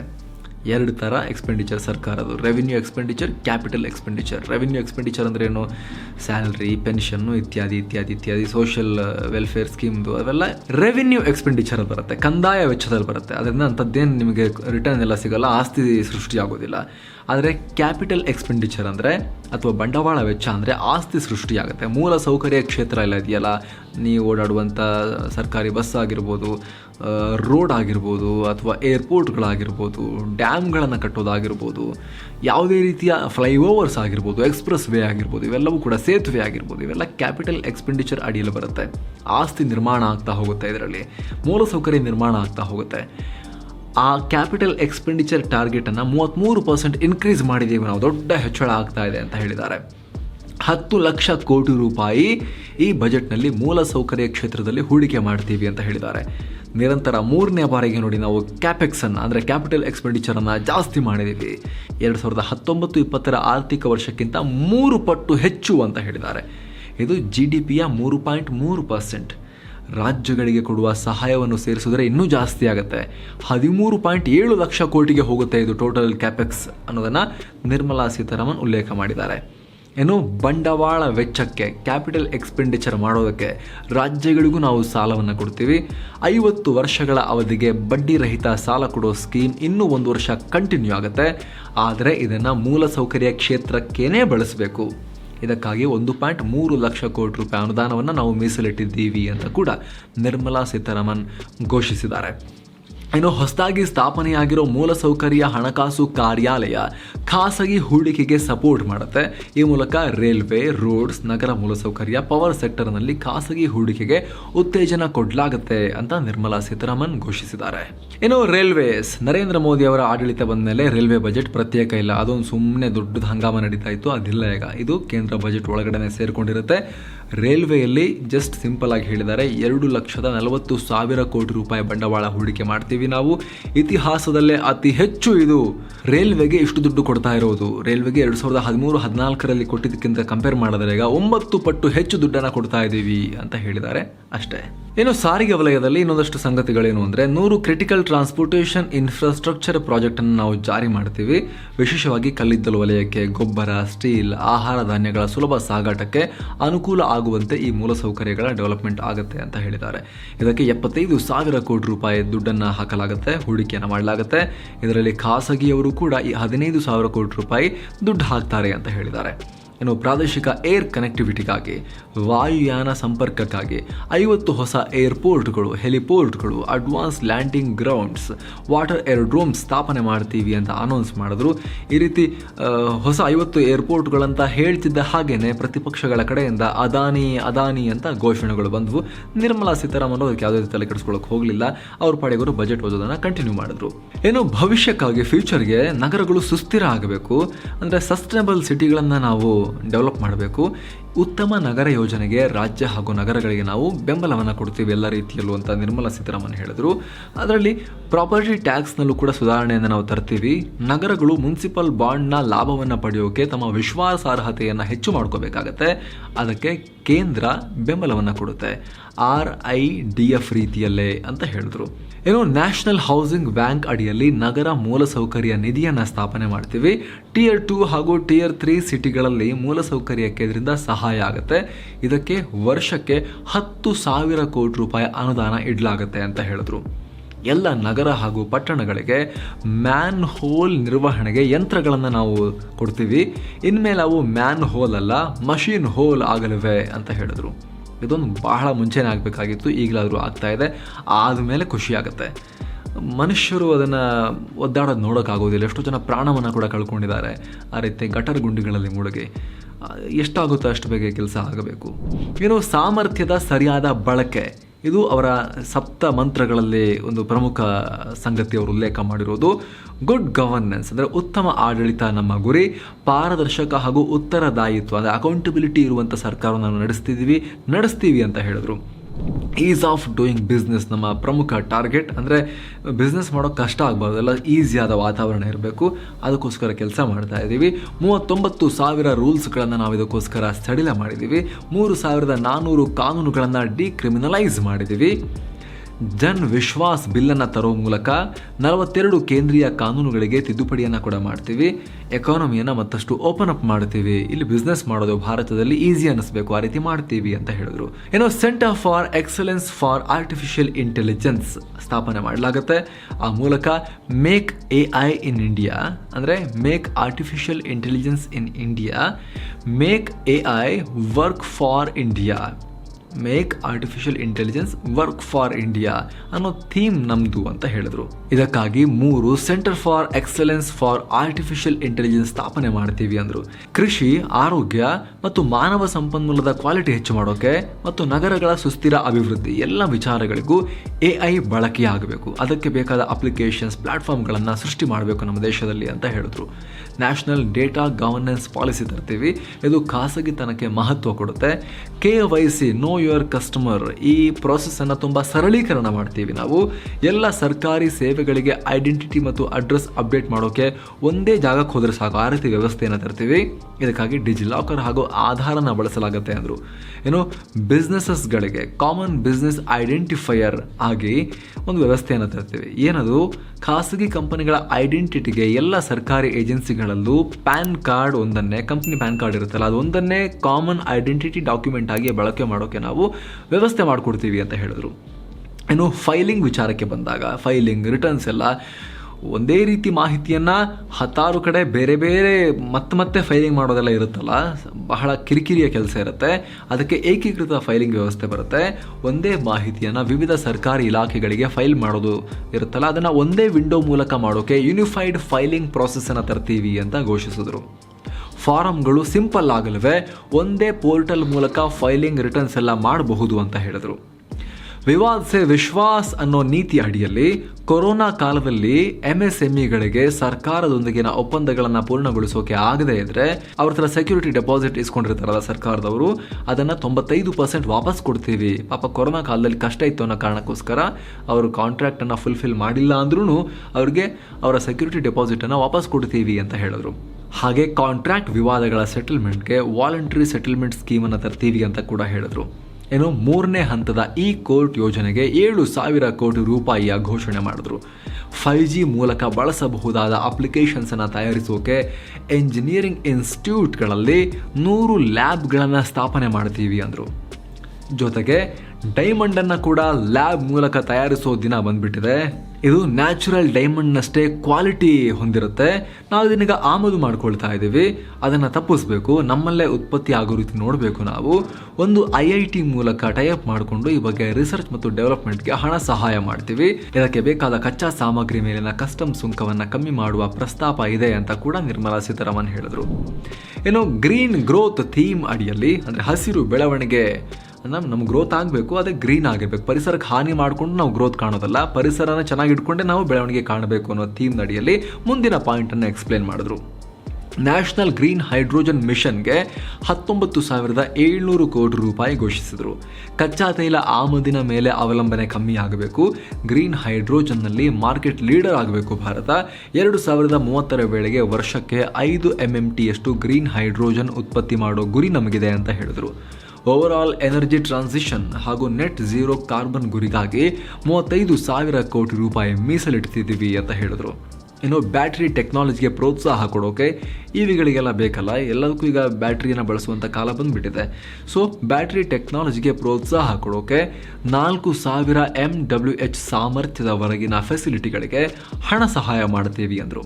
ಲಡಾಖ್ನಲ್ಲಿ 13 ಗಿಗಾವ್ಯಾಟ್ ನವೀಕರಿಸಬಹುದಾದ ಇಂಧನ ಉತ್ಪಾದಿಸಿ ಅಲ್ಲಿಂದ ಅದನ್ನು ಭಾರತದ ಮುಖ್ಯ ಗ್ರಿಡ್ಗಳಿಗೆ ಕನೆಕ್ಟ್ ಮಾಡೋಕೆ 20,700 ಕೋಟಿ ರೂಪಾಯಿ ವೆಚ್ಚದಲ್ಲಿ ನಿರ್ಮಾಣ ಕಾರ್ಯ ಆರಂಭ ಆಗುತ್ತೆ. ಇದಕ್ಕೆ ಕೇಂದ್ರ ಸರ್ಕಾರ ಕೂಡ 8,300 ಕೋಟಿ ರೂಪಾಯಿ ಶೇರ್ ಹಾಕುತ್ತೆ ಅಂತ ಹೇಳಿದರು. ಇನ್ನು ಭೂಮಿಯ ಕ್ವಾಲಿಟಿಯನ್ನು ಇಂಪ್ರೂವ್ ಮಾಡೋಕೆ PM ಪ್ರಣಾಮ್, ಅಂದರೆ ಬದಲಿ ಗೊಬ್ಬರಗಳ ಬಳಕೆಗೆ ಪ್ರೋತ್ಸಾಹ ಕೊಡುವ ಯೋಜನೆಯನ್ನು ಅನೌನ್ಸ್ ಮಾಡಿದ್ರು. ಏನೋ ಕಸದಿಂದ ರಸ ಮಾಡೋಕೆ ಗೋಬರ್ಧನ್ ಸ್ಕೀಮ್ ಅಡಿಯಲ್ಲಿ 500 ಹೊಸ ಪ್ಲಾಂಟ್ ಸ್ಥಾಪನೆ ಮಾಡ್ತೀವಿ ಅಂದರು. ಇವರಿಗೆ ಈ ಥರ ಕ್ಯಾಚಿ ಹೆಸರಿಡೋದು ಬಹಳ ಖುಷಿ ಅನಿಸುತ್ತೆ ಮೋದಿ ಸರ್ಕಾರಕ್ಕೆ. ಗೋಬರ್ಧನ್, ಗೋಬರ್ ಪ್ಲಸ್ ಧನ್, ಕಸದಿಂದ ರಸ, ಕಸದಿಂದ ಆಸ್ತಿ ಸೃಷ್ಟಿ ಮಾಡೋದಲ್ವಾ, ಕಸದಿಂದ ದುಡ್ಡು ಮಾಡೋದಲ್ವಾ, ಅದಕ್ಕೆ ಗೊಬ್ಬರ, ಧನ್, ಗೋಬರ್ಧನ್ ಅಂತ ಹೆಸರಿಟ್ಟಿದ್ದಾರೆ. ಕನ್ನಡದಲ್ಲಿ ನಾವೇನು ಕರೆಯೋದು, ಗೊಬ್ಬರ ಕಾಸು ಆ ಥರ ಏನಾದ್ರು ಕರೆಯೋದ ಗೊತ್ತಿಲ್ಲ. ಈ ಥರ ಫನ್ನಿ ಹೆಸರಿಟ್ಟಿದ್ದಾರೆ, ಗೋಬರ್ಧನ್ ಅಂತೆ. ಕೃಷ್ಣ ಗೋವರ್ಧನ ಪರ್ವತವನ್ನು ಎತ್ತಿರೋದು ಗೊತ್ತು, ಇದು ಗೋಬರ್ಧನ್ ಅಂತೆ. 500 ಹೊಸ ಪ್ಲಾಂಟ್ಸನ್ನು ಸ್ಥಾಪನೆ ಮಾಡ್ತಾರಂತೆ. ಇದಕ್ಕಾಗಿ 10,000 ಕೋಟಿ ರೂಪಾಯಿ ಅನುದಾನವನ್ನು ಮೀಸಲಿಡಲಾಗಿದೆ. ಇನ್ನು ಮುಂದಿನ 3 ವರ್ಷಗಳಲ್ಲಿ 1 ಕೋಟಿ ರೈತರಿಗೆ ನೈಸರ್ಗಿಕ ಕೃಷಿಗೆ ನಾವು ಸಪೋರ್ಟ್ ಮಾಡ್ತೀವಿ, ಪ್ರೋತ್ಸಾಹ ಕೊಡ್ತೀವಿ. ಇದಕ್ಕಾಗಿ 10,000 ಬಯೋ ಇನ್ಪುಟ್ ರಿಸೋರ್ಸ್ ಸೆಂಟರನ್ನು ಸ್ಥಾಪನೆ ಮಾಡ್ತೀವಿ ಅಂತ ಹೇಳಿದ್ರು. ಮಿಷ್ಟಿ ಯೋಜನೆ ಅಡಿಯಲ್ಲಿ ಕರಾವಳಿ ತೀರದುದ್ದಕ್ಕೂ ಮ್ಯಾಂಗ್ರೋವ್ ಕಾಡುಗಳ ಪ್ಲಾಂಟೇಶನ್ ಮಾಡ್ತೀವಿ ಅಂದರು. ಕೋಸ್ಟಲ್ ಶಿಪ್ಪಿಂಗ್, ಪ್ರಯಾಣಿಕರು ಮತ್ತು ಸರಕು ಸಾಗಾಣಿಕೆಗೆ ಕಮ್ಮಿ ವೆಚ್ಚದ ಜಲ ಸಾರಿಗೆಯನ್ನು ನಾವು ಡೆವಲಪ್ ಮಾಡ್ತೀವಿ ಅಂದರು. ಜೊತೆಗೆ ವೆಹಿಕಲ್ ರಿಪ್ಲೇಸ್ಮೆಂಟ್ ಕೂಡ ತುಂಬ ಮುಖ್ಯ. ಹಳೆ ವಾಹನಗಳು ಹೋಗಿ ಹೊಸ ವಾಹನಗಳು ಬದಲಿಗೆ ರೋಡಿಗೆ ಇಳಿಬೇಕು ಅಂತ ಹೇಳಿದ್ರು. ಅದನ್ನು ಹೇಳಬೇಕಾದ್ರೆ ಓಲ್ಡ್ ಪೊಲ್ಯೂಟಿಂಗ್ ವೆಹಿಕಲ್ಸ್ ಅಂತ ಹೇಳೋಕೆ ಹೋಗಿ ಓಲ್ಡ್ ಪೊಲಿಟಿಕಲ್ ಅಂತ ಹೇಳಿ ಸಡನ್ ಆಗಿ ನಿಲ್ಲಿಸಿ ಸಾರಿ ಅಂತ ಹೇಳಿದ್ರು. ಇಡೀ ಸದನ, ಇಡೀ ಕಲಾಪ ನಗೋಕ್ ಶುರು ಮಾಡಿದ್ರು ಎಲ್ಲರೂ ಕೂಡ. ಆಗ ಗಡ್ಕರಿ ಪಕ್ಕದಲ್ಲಿದ್ದಂಥ ಕೃಷಿ ಮಂತ್ರಿ ನರೇಂದ್ರ ಸಿಂಗ್ ತೋಮರ್ ಕಡೆಗೆ ತಿರುಗಿ ಓಲ್ಡ್ ಪೊಲಿಟಿಕಲ್ ಲೀಡರ್ ಅಂತ ಹೇಳಿದ್ರು. ಅದು ಯಾರಿಗೆ ಹೇಳಿದ್ರು, ಯಾವ ಓಲ್ಡ್ ಪೊಲಿಟಿಕಲ್ ಲೀಡರ್ನ ರಿಪ್ಲೇಸ್ ಮಾಡೋದ್ರ ಬಗ್ಗೆ ಅವ್ರು ಮಾತಾಡಿದ್ರು ಗಡ್ಕರಿ ಗೊತ್ತಿಲ್ಲ. ಅವರು ಮೆತ್ತಿಗೆ ಹೇಳಿದ್ದು ಕ್ಯಾಮರಾದಲ್ಲಿ, ಮೈಕಲ್ಲಿ ಕ್ಯಾಪ್ಚರ್ ಆಯಿತು. ಎಲ್ಲರೂ ಒಂದು ಸ್ವಲ್ಪ ಹೊತ್ತು ನಗಾಡಿದ್ರು. ಆಮೇಲೆ ನಿರ್ಮಲಾ ಸೀತಾರಾಮನ್ ಓಲ್ಡ್ ಪೊಲಿಟಿಕಲ್ ಅಲ್ಲ, ಓಲ್ಡ್ ಪೊಲ್ಯೂಟಿಂಗ್ ವೆಹಿಕಲ್ಸ್ ಅಂಥೇಳಿ ಅವರು ಕೂಡ ನಕ್ಕು ತಮ್ಮ ಭಾಷಣವನ್ನು ಕಂಟಿನ್ಯೂ ಮಾಡಿದ್ರು. ಮಾಲಿನ್ಯ ಸೂಸುವ ಹಳೆ ವಾಹನಗಳ ಬದಲಾವಣೆಗೆ ಸಂಬಂಧಪಟ್ಟಂತೆ ಅವ್ರು ಮಾತಾಡ್ತಾ ಇದ್ರು. ಕೇಂದ್ರ ಹಾಗೂ ರಾಜ್ಯ ಸರ್ಕಾರಗಳೂ ಕೂಡ ಎಲ್ಲ ಹಳೆ ವಾಹನಗಳು ಹಾಗೂ ಹಳೆ ಆಂಬ್ಯುಲೆನ್ಸ್ ಅನ್ನ ರಿಪ್ಲೇಸ್ ಮಾಡ್ತೀವಿ ಅಂತ ಹೇಳಿದ್ರು. ವೆಹಿಕಲ್ ಸ್ಕ್ರಾಪೇಜ್ ಪಾಲಿಸಿ ಇದೆಯಲ್ಲ, ಅದನ್ನು ಮತ್ತಷ್ಟು ಎಫೆಕ್ಟಿವ್ ಆಗಿ ಜಾರಿ ತರ್ತೀವಿ ಅಂದರು. ಇನ್ನು ಕೌಶಲ್ಯಾಭಿವೃದ್ಧಿಗೆ ಸಂಬಂಧಪಟ್ಟ ಹಾಗೆ ಪ್ರಧಾನಮಂತ್ರಿ ಕೌಶಲ್ ವಿಕಾಸ್ ಯೋಜನಾ 4.0 ಅದನ್ನು ಜಾರಿ ಮಾಡ್ತೀವಿ ಅಂದರು. ಮುಂದಿನ 3 ವರ್ಷದಲ್ಲಿ ಲಕ್ಷಾಂತರ ಯುವಜನತೆಗೆ ತರಬೇತಿ ಕೊಡಲಾಗುತ್ತೆ. ಯಾವುದ್ರಲ್ಲಿ ತರಬೇತಿ ಕೊಡಲಾಗುತ್ತೆ? ಸ್ಕಿಲ್ ಅಂದರೆ ಅದು ಸಣ್ಣ ಪುಟ್ಟ ಸ್ಕಿಲ್ ಹೇಳ್ಕೊಡೋದು ಮಾತ್ರ ಅಲ್ಲ, ಕೋಡಿಂಗ್ ಹೇಳ್ಕೊಡ್ತೀವಿ, ರೊಬಾಟಿಕ್ಸ್ ಹೇಳ್ಕೊಡ್ತೀವಿ, AI ಹೇಳ್ಕೊಡ್ತೀವಿ, mechatronics, IoT internet of things, ಹಾಗೆ 3D ಪ್ರಿಂಟಿಂಗ್, ಡ್ರೋನ್ ಟೆಕ್ನಾಲಜಿಯಲ್ಲಿ ತರಬೇತಿ, ಇದೆಲ್ಲ ನಾವು ಹೇಳ್ಕೊಡ್ತೀವಿ ಅಂದರು. ವಿದೇಶಗಳಲ್ಲಿ ಕೆಲಸ ಮಾಡುವಂತೆ ಯುವ ಜನತೆಗೆ ತರಬೇತಿ ನೀಡೋಕೆ 30 ಸ್ಕಿಲ್ ಇಂಡಿಯಾ ಇಂಟರ್ನ್ಯಾಷನಲ್ ಸೆಂಟರ್ ಸ್ಥಾಪನೆ ಮಾಡ್ತೀವಿ ಅಂದರು. Unified skill India digital platform ಬರುತ್ತೆ ಅಂದರು. 47 ಲಕ್ಷ ಯುವ ಜನತೆಗೆ ಸ್ಟೈಫಂಡ್ ಕೊಡೋಕೆ ನ್ಯಾಷನಲ್ ಅಪ್ರೆಂಟಿಸ್ಶಿಪ್ ಪ್ರಮೋಷನ್ ಸ್ಕೀಮ್ ಜಾರಿ ತರ್ತೀವಿ ಅಂತ ಘೋಷಿಸಿದ್ರು. ಇನ್ನು ಪ್ರವಾಸೋದ್ಯಮಕ್ಕೆ ಸಂಬಂಧಪಟ್ಟ ಹಾಗೆ 50 ಡೆಸ್ಟಿನೇಷನ್ಗಳನ್ನು ಆಯ್ಕೆ ಮಾಡಿ ಅದನ್ನು ಡೆವಲಪ್ ಮಾಡ್ತೀವಿ. ದೇಖೋ ಅಪ್ನಾ ದೇಶ್ ಯೋಜನೆ ಅಡಿಯಲ್ಲಿ ಹೊರಗಿನವರು ಮಾತ್ರ ನಮ್ಮ ಭಾರತಕ್ಕೆ ಬಂದು ನೋಡೋದಲ್ಲ, ದೇಶದ ಒಳಗಿರೋ ನಮ್ಮ ನಾಗರಿಕರು ಕೂಡ ದೇಶವನ್ನು ನೋಡೋಕೆ ಅನುಕೂಲ ಆಗುವಂಥ ಒಂದಷ್ಟು ಸ್ಕೀಮ್ಸ್ ಬರುತ್ತೆ ಅಂತ ಅನೌನ್ಸ್ ಮಾಡಿದ್ರು. ಇನ್ನು ಹಣಕಾಸು ವಲಯಕ್ಕೆ ಸಂಬಂಧಪಟ್ಟ ಹಾಗೆ ನಿರ್ಮಲಾ ಸೀತಾರಾಮನ್ ಏನೆಲ್ಲ ಘೋಷಣೆ ಮಾಡಿದ್ರು ಅಂದರೆ MSMEಗಳಿಗೆ, ಸಣ್ಣ ಮತ್ತು ಮಧ್ಯಮ ಗಾತ್ರದ ಈ ಕಂಪನಿಗಳಿಗೆ ಹೊಸ ಕ್ರೆಡಿಟ್ ಗ್ಯಾರಂಟಿ ಸ್ಕೀಮನ್ನು ಘೋಷಿಸಿದ್ರು. ಇದಕ್ಕಾಗಿ 9,000 ಕೋಟಿ ರೂಪಾಯಿ ಅನುದಾನ ಕೊಡ್ತೀವಿ ಅಂದರು. ಜೊತೆಗೆ 2 ಲಕ್ಷ ಕೋಟಿ ರೂಪಾಯಿಯಷ್ಟು ಕೊಲ್ಯಾಟ್ರಲ್ ಫ್ರೀ ಲೋನ್, ಯಾವುದೇ ರೀತಿ ಶ್ಯೂರಿಟಿ ಇಲ್ಲದೆ, ಕೊಲ್ಯಾಟ್ರಲ್ ಫ್ರೀ ಅಂದರೆ ಯಾವುದೇ ರೀತಿ ಶ್ಯೂರಿಟಿ ಇಲ್ಲದೆ ಲೋನ್ ಕೊಡ್ತೀವಿ ಅಂತ. 2 ಲಕ್ಷ ಕೋಟಿಯಷ್ಟು ದುಡ್ಡನ್ನು ಈ ರೀತಿ ಲೋನ್ ಮೂಲಕ ನಾವು MSMEಗಳಿಗೆ ವಿತರಣೆ ಮಾಡ್ತೀವಿ ಅಂದರು. ಜೊತೆಗೆ ಸಾಲದ ಬಡ್ಡಿ 1% ಕಡಿತ ಮಾಡ್ತೀವಿ ಅಂತ ಹೇಳಿದ್ರು MSMEಗಳಿಗೆ. ದೇಶದಲ್ಲಿ ಡಿಜಿಟಲ್ ಟ್ರಾನ್ಸಾಕ್ಷನ್ಸ್ ಜಾಸ್ತಿ ಆಗ್ತಾ ಇದೆ. 76% ಟ್ರಾನ್ಸಾಕ್ಷನ್ಸ್ ಜಾಸ್ತಿ ಆಗಿಬಿಟ್ಟಿದ್ದಾವೆ. ಟ್ರಾನ್ಸಾಕ್ಷನ್ಸ್ನ ವ್ಯಾಲ್ಯೂ ಕೂಡ 96% ಇನ್ಕ್ರೀಸ್ ಆಗಿದೆ ಅಂತ ನಿರ್ಮಲಾ ಸೀತಾರಾಮನ್ ಹೇಳಿದರು. ಹಾಗೆ ಮಹಿಳಾ ಸಮ್ಮಾನ್ ಬಚತ್ ಪತ್ರವನ್ನು ತರ್ತಾ ಇದ್ದೀವಿ. ಇದೊಂಥರ 2 ವರ್ಷಗಳ ಅವಧಿಗೆ ಒಂದು ಮಹಿಳೆಯರಿಗೆ ಸಂಬಂಧಪಟ್ಟ ಒಂದು ಸ್ಕೀಮ್ ಇದು. ಹೊಸ ಮಹಿಳಾ ಸೇವಿಂಗ್ಸ್ ಸ್ಕೀಮ್ ಇದು. 2 ವರ್ಷದ ಅವಧಿಗೆ ಡೆಪಾಸಿಟ್ ಇಡ್ಬೋದು, 7.5% ಬಡ್ಡಿಯನ್ನು ಪಡಿಬಹುದು ಅಂತ ಹೇಳಿದ್ರು. 2 ವರ್ಷ ಬಹಳ ದೊಡ್ಡದೇನು, ಇದರಿಂದೇನು ಡಿಫ್ರೆನ್ಸ್ ಆಗಲ್ಲ. ಲಾಂಗ್ ಟರ್ಮ್ಗೆ ಏನಾದ್ರು ಕೊಟ್ಟಿದ್ರೆ ಡಿಫ್ರೆನ್ಸ್ ಆಗ್ತಾಯಿತ್ತು. ಅದರಿಂದ ಮಿಸ್ಯೂಸ್ ಕೂಡ ಆಗುವಂಥ ಚಾನ್ಸಸ್ ಇರುತ್ತೆ. ಎಲ್ಲರೂ ಕೂಡ 7.5% ಸಿಗುತ್ತಾಗಾರೆ, FDಗಿಂತ ಒಂಚೂರು ಜಾಸ್ತಿ ಸಿಗುತ್ತಾ ಬ್ಯಾಂಕಿಗೆ ಕಂಪೇರ್ ಮಾಡಿದ್ರೆ, ತಗೋ ಹಾಕು ಅಂಥೇಳಿ ಎಲ್ಲರೂ ಕೂಡ ಮಹಿಳೆಯರ ಹೆಸರಲ್ಲಿ ದುಡ್ಡನ್ನು ಡೆಪಾಸಿಟ್ ಮಾಡಿಬಿಡ್ತಾರೆ. ಹಾಗಾಗಿ ಜಾಸ್ತಿ ಎಲ್ಲ ಕೊಡೋಕೆ ಹೋಗಿಲ್ಲ, 2 ವರ್ಷಕ್ಕೆ ಮಾತ್ರ ಈ ಸ್ಕೀಮನ್ನು ಕೊಟ್ಟಿದ್ದಾರೆ. ಇನ್ನು ಸೀನಿಯರ್ ಸಿಟಿಸನ್ ಸೇವಿಂಗ್ಸ್ ಸ್ಕೀಮಲ್ಲಿ ಗರಿಷ್ಠ ಡೆಪಾಸಿಟ್ ಲಿಮಿಟನ್ನು 15ರಿಂದ 30 ಲಕ್ಷಕ್ಕೆ ಏರಿಕೆ ಮಾಡಿದ್ದಾರೆ. ಮಂತ್ಲಿ ಇನ್ಕಮ್ ಅಕೌಂಟ್ ಸ್ಕೀಮ್ನಲ್ಲಿ ಗರಿಷ್ಠ ಮಿತಿಯನ್ನು 4.5 ಲಕ್ಷದಿಂದ 9 ಲಕ್ಷಕ್ಕೆ ಏರಿಕೆ ಮಾಡಿದ್ದಾರೆ. ಅದು ಜಾಯಿಂಟ್ ಖಾತೆಯಾಗಿದ್ದರೆ 9ರಿಂದ 15 ಲಕ್ಷಕ್ಕೆ ಏರಿಕೆ ಮಾಡಿದ್ದಾರೆ. ಏನೋ ಫಿಸ್ಕಲ್ ಮ್ಯಾನೇಜ್ಮೆಂಟ್, ಹಣಕಾಸು ನಿರ್ವಹಣೆ, ಈ ವಿಚಾರಕ್ಕೆ ಬಂದಾಗ ಮೊದಲಿಗೆ ರಾಜ್ಯಗಳ ಬಗ್ಗೆ ಮಾತನಾಡಿದ್ರು. ರಾಜ್ಯಗಳಿಗೆ ವಿತ್ತೀಯ ಕೊರತೆ ಅಂದರೆ ದುಡ್ಡು ಇಲ್ಲದಿದ್ರೂ ಕೂಡ ಖರ್ಚು ಮಾಡೋಕ್ಕೆ ಎಷ್ಟು GSDPಯ 3.5% ಮಾತ್ರ ವಿತ್ತೀಯ ಕೊರತೆಯನ್ನು ಹೊಂದೋಕೆ ಅವಕಾಶವನ್ನು ಕೊಡ್ತಾ ಇದ್ದೀವಿ. ಆದರೆ ಇದರಲ್ಲಿ 0.5% ಪವರ್ ಸೆಕ್ಟರ್ ಸುಧಾರಣೆಗೆ ಬಳಸಿದರೆ ಮಾತ್ರ ಅನ್ವಯ ಆಗುತ್ತೆ.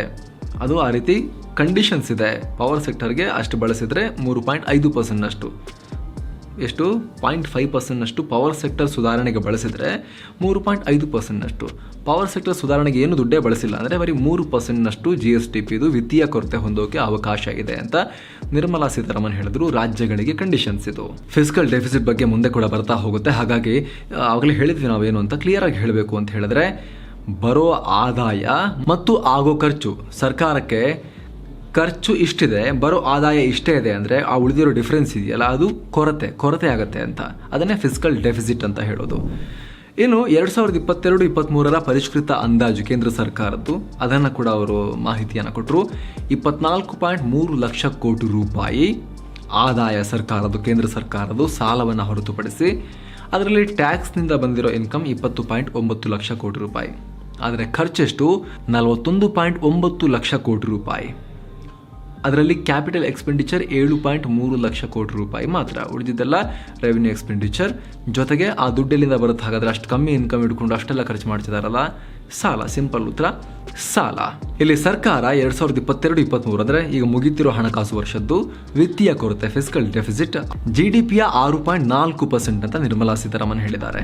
ಏನು ಈಗ ಹೊಸ ಹಣಕಾಸು ವರ್ಷ ಬರ್ತಾ ಇದೆಯಲ್ಲ 2023-24 ಹಣಕಾಸು ವರ್ಷ, ಅದರ ಅಂದಾಜು ಎಷ್ಟು? ಸರ್ಕಾರಕ್ಕೆ ಆದಾಯ ಅಂದಾಜು 27.2 ಲಕ್ಷ ಕೋಟಿ ರೂಪಾಯಿ ಬರುವ ನಿರೀಕ್ಷೆ ಇದೆ, ಸಾಲ ಹೊರತುಪಡಿಸಿ. ಟ್ಯಾಕ್ಸ್ ಮೂಲಕ ಒಂದು 23.3 ಲಕ್ಷ ಕೋಟಿ ರೂಪಾಯಿ ಬರಬಹುದು ಅಂತ ಲೆಕ್ಕಾಚಾರ ಇದೆ. ಖರ್ಚಿನ ಅಂದಾಜು ಎಷ್ಟಿದೆ? 45 ಲಕ್ಷ ಕೋಟಿ ಇದೆ. ಡಿಫರೆನ್ಸ್ ಅಮೌಂಟ್ ಇಲ್ಲಿಂದ ತಗೊಬರ್ತಾರೆ, ಸಾಲ ಮಾಡ್ತಾರೆ ಹೆಚ್ಚಿನ ವಿಚಾರಕ್ಕೆ ಸಂಬಂಧಪಟ್ಟ ಹಾಗೆ. ಏನು ಫಿಸ್ಕಲ್ ಡೆಫಿಸಿಟ್ ಅಂದರೆ ವಿತ್ತೀಯ ಕೊರತೆ ಸ್ವಲ್ಪ ಟಾರ್ಗೆಟನ್ನು ಹಾಕೊಂಡು ಕಮ್ಮಿ ಮಾಡ್ತಾ ಬರ್ತಾ ಇದ್ದಾರಲ್ಲ, ಮತ್ತೆ ಕಮ್ಮಿ ಮಾಡಲಾಗಿದೆ. 6%ಗಿಂತ ಜಾಸ್ತಿ ಇದ್ದ ಫಿಸ್ಕಲ್ ಡೆಫಿಸಿಟನ್ನು ಈ ವರ್ಷಕ್ಕೆ 5.9% ಆಫ್ GDP ಅಲ್ಲಿಗೆ ಇಳಿಸೋ ಪ್ರಯತ್ನದಲ್ಲಿ ನಾವಿದ್ದೀವಿ ಅಂತ ಹೇಳಿದ್ದಾರೆ. ಇದು ಹಿಂಗೆ ಕಮ್ಮಿ ಮಾಡ್ತಾ ಮಾಡ್ತಾ ಮಾಡ್ತಾ ಹೋಗಿ ಫಿಸ್ಕಲ್ ಡೆಫಿಸಿಟನ್ನು 2025-26 ಒಳಗೆ ಟಾರ್ಗೆಟ್ ಏನು ಅಂದರೆ 4.5 ಒಳಗೆ ಇಳಿಸೋ ಗುರಿಯನ್ನು ಹೊಂದಿದ್ದೀವಿ ಅನ್ನೋದನ್ನು ನಿರ್ಮಲಾ ಸೀತಾರಾಮನ್ ಅವರು ಹೇಳಿದ್ದಾರೆ.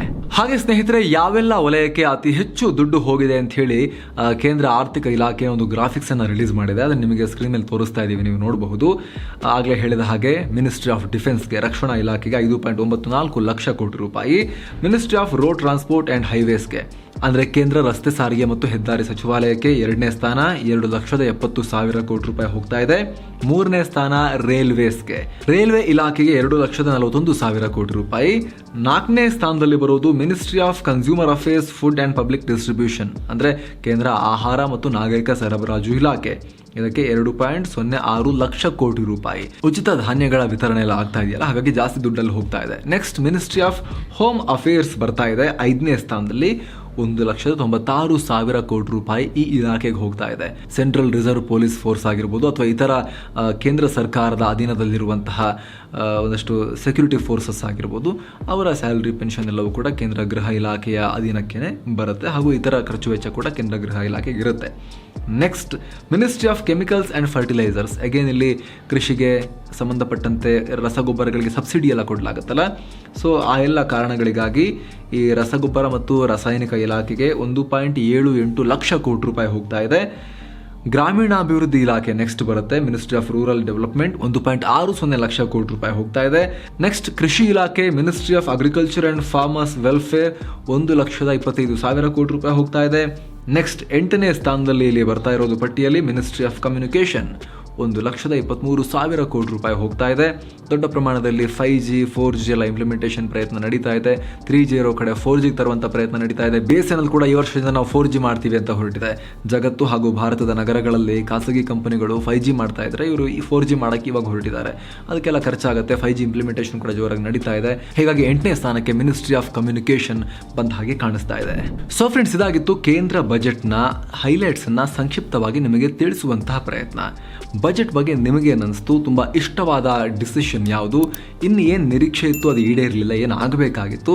ವರ್ಸ್ಟ್ ಅನ್ಸಿದ್ದು ಯಾವುದು? ಏನಾರಿದ್ರೆ ನೀವು ಕಾಮೆಂಟ್ ಮಾಡಿದ್ದನ್ನು ತಿಳಿಸಬಹುದು. Thank you so much. ಮತ್ತೆ ಭೇಟಿ ಆಗ್ತಿರೋಣ. ನಮಸ್ತೆ.